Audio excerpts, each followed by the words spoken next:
Hi, welcome to Wellness Wednesday with Dr. Brianna Gaynor. I am happy to be back with you this week and welcome back to our Back to School mini series. So, we started off this mini series talking about being an adult learner and all the challenges and also some strategies to help with that adjustment. Last week, we talked about helping your children adjust and thrive this school year. And today, we are tackling the teens. High school is a big deal. It's a time of academic pressure, a new social environment, and it's also the time where identity formation is happening at a rapid speed. It's the time in life where we're trying to figure out who we are, where we fit, and who are our people. And so, if you have a teen who is transitioning into high school or still in the early stages of high school, come in, listen to some of my suggestions, and please feel free to share this with anyone who you think it could benefit. So, mental health in general has been something that has been increasingly important and highlighted since the pandemic. And if we think about it, the kids who are going into high school were kids who, during elementary school, a lot of times had this drastic change in their environment, in their development, where a lot of us never had the experience of not being able to engage and develop relationships. They did. They had a lot of those natural social interactions, which would have helped them to develop and learn how to engage, how to deal with conflict, just be comfortable in a social environment, kind of cut off for a while. And the truth is, while a lot of kids, teens, adults have readjusted to the way life is now, I think what we can tend to forget is that a lot of people continue to have the residual impact of the pandemic and of that drastic kind of change and stop in life, because it changed a lot of the interactions that they would have had that would help them be prepared. So as we think about going into high school and we think about that there were some kids, teens, who didn't have as much opportunity to be in a school setting, to engage socially, to develop friendships, to know how to manage those struggles, let's think about how we help them adjust now. And so the first step is warning signs. If we're talking about mental health, two of the most common diagnoses we tend to hear of and talk about, and a lot of times talk about struggling with, are depression and anxiety. And so there are some subtle signs that may indicate that some of those struggles are happening. So one sign is withdrawal. A lot of times when we are experiencing feelings of sadness and or depression, we tend to withdraw. We isolate ourselves. We may not want to engage as much as we used to. That doesn't mean that if your teen is withdrawing into their room to talk to their friends, that they're necessarily sad, but it means if there's a drastic shift in their behavior, and withdrawal is one of those things, we want to pay attention to that. And it may be something that we want to bring up and check in with our teen about. Another thing is not enjoying the things that we would normally enjoy in the past. It's also called anhedonia. And so when we have passions and things that we love that we all of a sudden don't want to do, or we don't enjoy the things that generally bring us joy, spending time with friends, playing an instrument, playing a sport, we want to check in and see what that's about. It could be a change in interest, but there could also be some sadness under the surface that could be impacting your teen's functioning. Also looking at things like appetite and sleep change. Is there a lot more sleep than usual? Is there a lot less sleep than usual? They're up all night. Is there a lot less eating? Is there a lot more eating? Any extremes in those two basic tasks that we do every day, eating and sleeping, is something that we really want to pay attention to. And then listen to how your teen is talking. Are they talking negatively about themselves? Are they downplaying themselves? Are they comparing themselves? Are you noticing some self-esteem issues that may be impacting how they're functioning in general? And then when we're talking about anxiety, we're talking about worries and fears. So are you noticing them being a little bit more cautious in their engagement? Are they being more reserved in social situations? Do they have a fear of ordering food at restaurants? Are we noticing an increase in anxiety? Maybe not wanting to talk to people as much. Maybe your kid used to be social and now they are kind of really apprehensive about engaging or just talking to people. It's a completely different change in their behavior. Or again, in listening to what they're saying, do you notice them talking about their heart racing? Maybe they are kind of struggling with some gastrointestinal issues. Maybe they're struggling to use the bathroom. Maybe they're having a lot of headaches, a lot of physical aches and pains that are impacting their willingness or ability to go to school. A lot of times, anxiety is very physical in nature. So if we're starting to notice some of those things, we're taking the child to the doctor, to the ER, to the urgent care, and there's really no medical basis. A lot of times the answer is anxiety. Think about this. Anxiety and depression are internalizing disorders, meaning they're inside. They're things that we can hide unless they become exacerbated or worse. And so a lot of us are walking around with feelings of depression and feelings of anxiety that other people may not ever have an idea about. So paying attention to changes in behavior, the things that they're saying, monitoring their social media and their text messages to see if there are any changes in some of the things that they're saying to friends are going to be really important things to pay attention to. Because as we're going through all these changes with adolescence and being in high school, this is the time where your grades really matter, where we're looking towards the future. Sometimes everyone doesn't feel confident in that. And this can be a very pivotal time where a lot of mental health difficulties can tend to start. So paying attention to those signs, and in general, that your child is different and maybe some of the reasons for that is going to be really essential to helping with this transition. Another thing is, as we are in high school now, and there should be a bigger level of autonomy where you are providing the ability to be independent, but you're also guiding. So the balance between autonomy and guidance is going to be really important. So at this point, having established some different techniques to help your teen stay on top of their tasks. So do they have an organizer? Are they good at writing things down, keeping up with their tasks? How do they double check to make sure those things are done? Helping them with those things and then giving them the freedom to do them.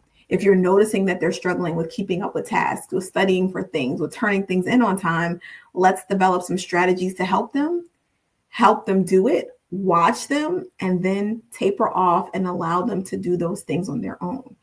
The truth is, those which are called executive functioning skills, your brain's ability to plan and organize, are essential to life.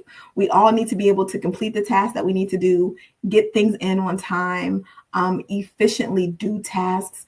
And sometimes that's a struggle for a lot of us. But the beautiful thing about these years is, while we can create these skill sets, we're also there to help support and guide and provide strategies that may help them improve in these areas. So it's going to be really important that we're providing that autonomy so that we know how to help them, so that when they do go to college, we feel more confident in having given them the skills and being able to support them in developing that.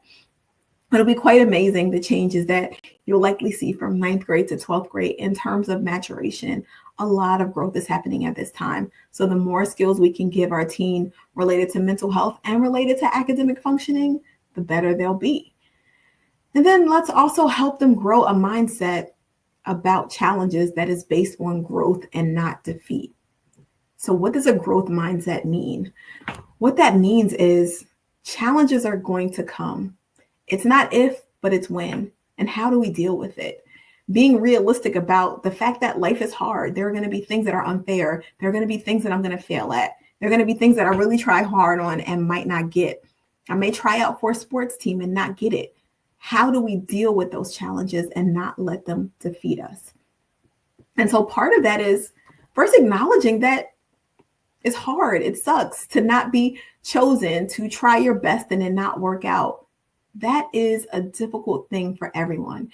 And so I think the first part of helping with the growth mindset is identifying that this is hard, this sucks, this is not fun, and none of us like this part. But while acknowledging it and allowing ourselves to feel that disappointment, now what do we do about it? I think sometimes we want to help our kids grow in resilience so much that we're trying to kind of get past the stage of it being hard and just let's get on to how do you deal with it? Knock my water over. How do we deal with it? Okay, what are we going to do? But it's also important to be able to acknowledge and feel the hurt. You can't heal what you're not willing to touch. So let's address what it is, acknowledge that it's hard, and then how do we deal with this? What solutions do we come up with? Helping with dealing with challenges is really about talking your team through, okay, this is the difficulty. So let's say it's something like, I'm really struggling in math. So maybe I went to after school support and I studied all night and I still got an F. That's disappointing. I tried my best. What's the point? Maybe after we address that it's hard and we acknowledge that you tried your best, and we also understand that we're not going to be hard on ourselves because we tried, but let's figure out what could have been done different. So maybe the next step is to meet with the teacher and talk about what the common mistakes were, to look at any specific patterns or things that I'm missing. And maybe those are the things I focus on. Maybe the next study session is specifically with this teacher in those areas so that I can work on those things to do better next time. Asking for the support that I need is going to be important because the truth is everything's not going to happen initially. The first time we do something, it's not likely going to be the best, but not giving up is what we want to teach. The other thing, and I've said this several times, is leading by example. So when you have challenges, what are you showing?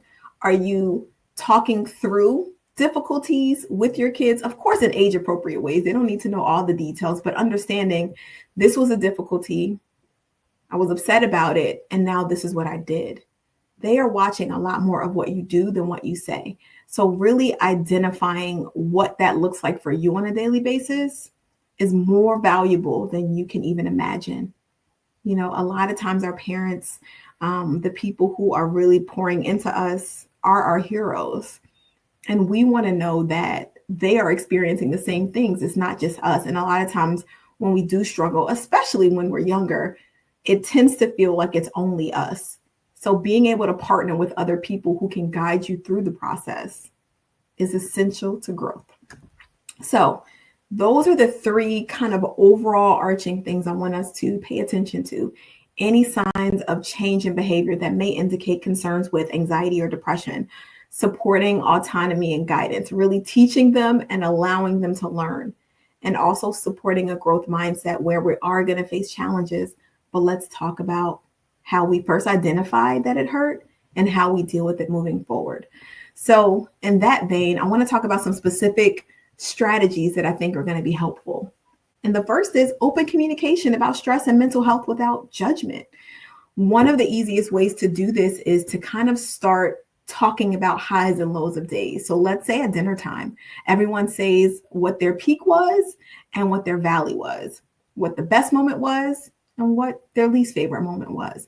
A lot of times that can start to facilitate conversation, but really talking about the fact that stress and anxiety and low self-esteem are things that we all deal with.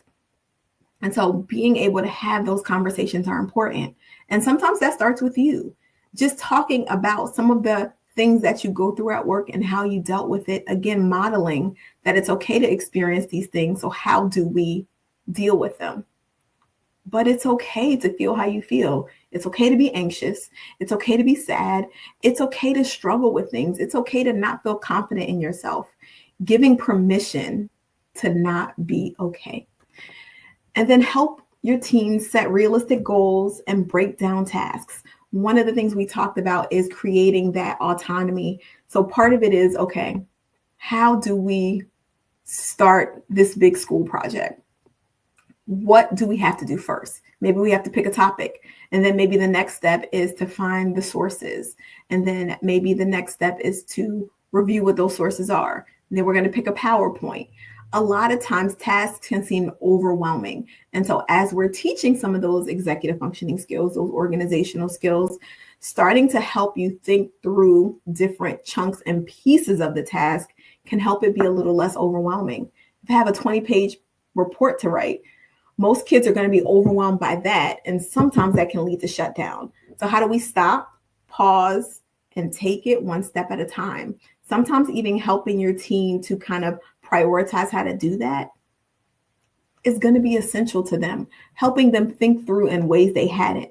And they will start to model those skills, and that will help them. Another thing is to validate emotions and teaching them some creative ways to express that. Every kid is not verbal. Every kid is not fully insightful about how they feel or comfortable saying it. And so things like journaling or drawing, art. Is your kid a creative? A lot of times when you are a creative, things like music and art and journaling can be really helpful. Also, physical exercise can be helpful. So sometimes doing boxing, running, getting outside. How do we start to help with processing our feelings, not just holding them in or letting them out in destructive ways? But the truth is, when we don't have the specific coping skills on how to deal with our feelings, usually they either go in or they come out.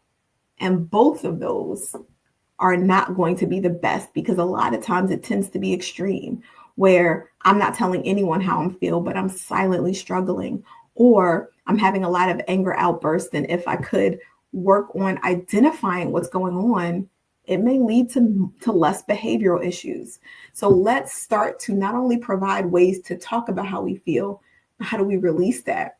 Maybe we are punching a pillow, maybe we are screaming, but really talking about how to get the feelings outside of you, giving them suggestions.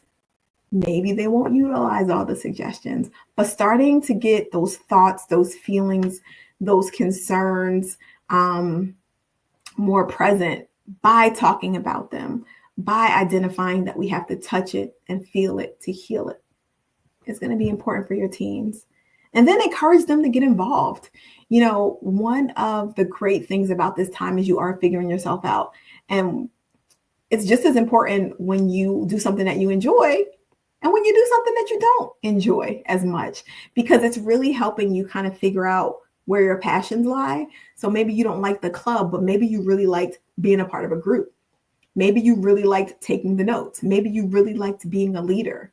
In every experience, it teaches us something, even if it's not the most positive experience. So joining a club, getting involved, and really being able to look at the big picture of what we learn, even if it's not positive, because a lot of times that also does help us grow.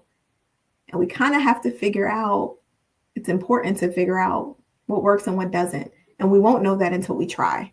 Another thing I want to add is being willing to stick with your commitments. If you're going to join a group, if you're going to join a club, at least doing it for a specific amount of time and not quitting because it doesn't go well. We want to teach that we don't give up. We keep going and we follow through with our commitments. That's a really important life skill. So really talking about those boundaries, and let's push through even if we don't like something. That's very important. And then let's do some tech curfews. Let's cut off screens at least an hour to two before we go to bed. Let's not be on screens all day long. It's keeping our brain active. It's keeping our brain activated. A lot of times it helps us to be over focused on what we're watching, and it can lead to difficulty with focusing on other things. And sometimes, a lot of times, the addiction to screens in and of itself can be really negative. Our brains need time to rest. Our brains need time to be active in things other than the screen, other than video games. We need to get outside. We need to run. We need to play. We need to engage with other people. So having a balance is going to be really essential for starting the school year, for helping us focus on multiple things in life and not just tech stuff, and to really be engaged in the world. More now than ever, everything is electronic. I think about when I was younger, and that was a while ago, and we didn't have as much, and we were able to kind of be creative and figure out how to enjoy things because we had to.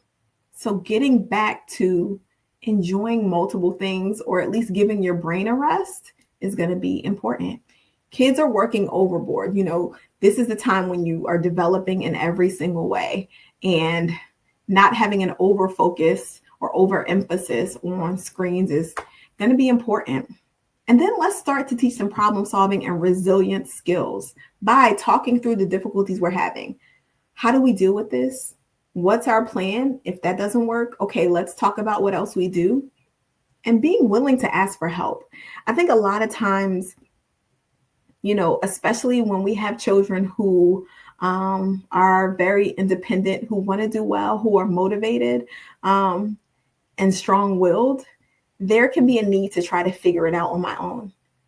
Identifying that it's okay to ask for help. It's okay to come together with a team to figure out how we're going to deal with this. If you're noticing that you're struggling with something and you've tried something, the next step is to come to me and let's talk about how we deal with these things. When there are social or academic setbacks, let's talk about how that made you feel, and let's talk about some solutions of what we can do. I was talking to a parent the other day, and one of the things she said is her daughter really struggles with emotional dysregulation, particularly in a lot of social situations. And one of the things that her and her other daughter did was role play some of the potential situations that could happen because her daughter was having anxiety about it. And so they role played the potentials. She was able to watch it. She was able to comment, and it really helped her to deal with whatever was happening in school. So sometimes talking through it, sometimes role playing, but really coming together as a team to talk about how we deal with struggles. And then allowing your teen to utilize those skills that you're teaching them is going to be essential to their growth and their independence. And again, it's okay to ask for help. It's okay to go to your counselor, your teacher, to see what else you could be thinking of. Helping your teen consider that you are one person, and generally there are going to be some things you miss. There are things we all miss, but we're all here as a team, and how do we work together? Really helping to develop a opportunity and being okay with asking for help is an essential life skill. A lot of times we try to do it on our own, but what I've recognized is when I ask for help and I utilize people who are strong in areas I'm not, the end product is so much better.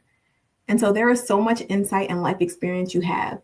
Making sure you're having these conversations with your teams about all the possibilities, hearing how they're doing on a daily basis, really helping them to develop organizational skills are going to help with school, with figuring out what works for them and what doesn't, validating their feelings, making sure that they are getting different ways to express themselves, helping them set realistic goals, and supporting them and identifying that this transition can be hard are going to be essential to their success in high school.